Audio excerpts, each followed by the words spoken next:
For a long time, fans of The Legend of Zelda have been eagerly awaiting for a game starring Princess Zelda herself. And now, they finally got their wish with The Legend of Zelda Echoes of Wisdom. This new entry in the franchise brings some exciting twists to the formula, with Zelda taking stage in a quest that's far from typical.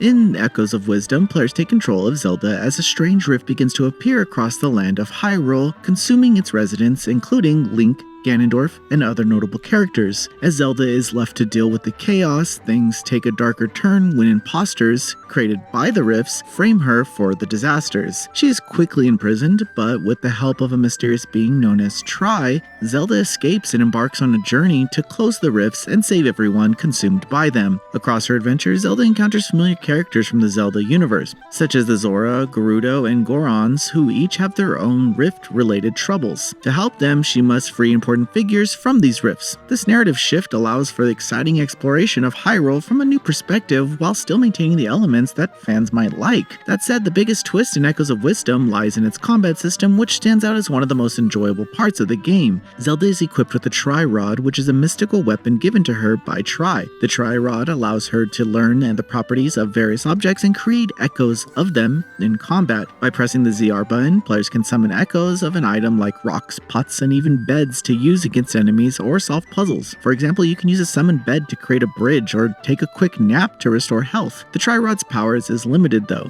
as Zelda can only summon 3 echoes at a time or fewer depending on the size of the object. As the game progresses, Tri's power increases, allowing players to summon more echoes, cast them in greater distances, or reduce the energy cost of summoning larger objects. Beds in particular become my favorite echo to use. Not only could I use them to create a bridge, but they were also invaluable for restoring health in a pinch. As you advance, you can find better versions of these beds which restore health even faster. This does come in handy when you're low on smoothies, which is the game's primary healing item. Smoothies can be created by collecting ingredients scattered throughout Hyrule and mixing them together with the help from members of the Deku Scrub family. Different combinations of ingredients yield various effects, such as increased health recovery or temporary invulnerability to lightning. Zelda can also create echoes of enemies to aid her in battle. However, I found that throwing rocks at enemies was often a more straightforward and satisfying way to get through them. By locking onto enemies with the ZL button and throwing items with the A button, combat becomes both strategic and fun, offering multiple approaches to each encounter. In addition to the Tri-Rod, Tri herself has the ability to bind enemies or objects, allowing Zelda to manipulate them with the X button. This can be used creatively to drop enemies into abysses or move them into positions for a sneak attack. Tri also unlocks waypoints that allow players to warp across the map, making exploration more efficient. If you're concerned that Tri-Rod means you won't be engaged in traditional Zelda combat,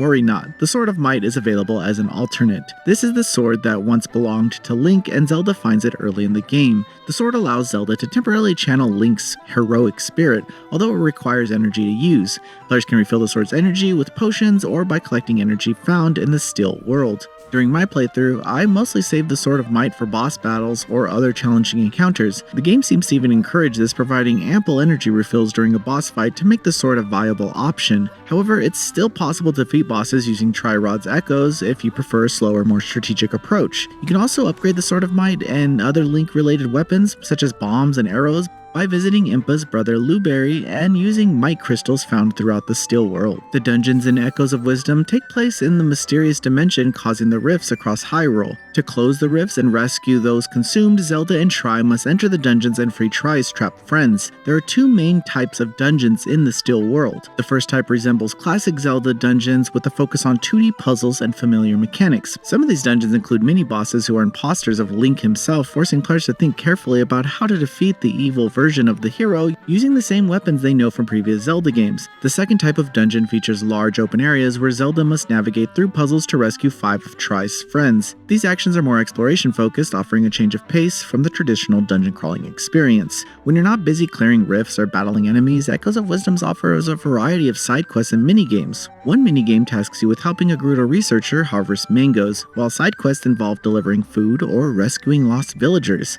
These activities reward players with rupees, ingredients, or heart pieces, which can be useful to buy accessories like Zora flippers for faster swimming or Frog Rune for higher jumps. Additionally, players can use amiibo figures to unlock helpful items, and Hero Mode for those seeking an extra challenge. In Hero Mode, enemies are stronger, and hearts no longer drop from defeated foes, making survival even tougher.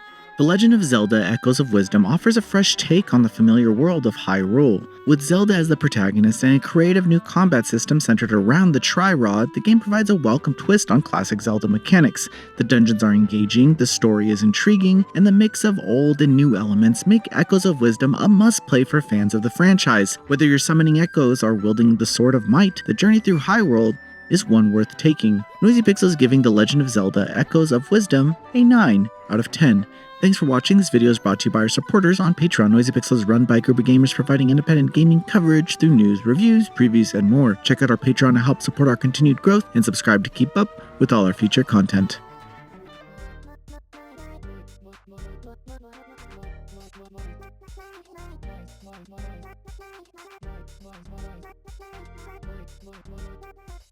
Noisy Pixel.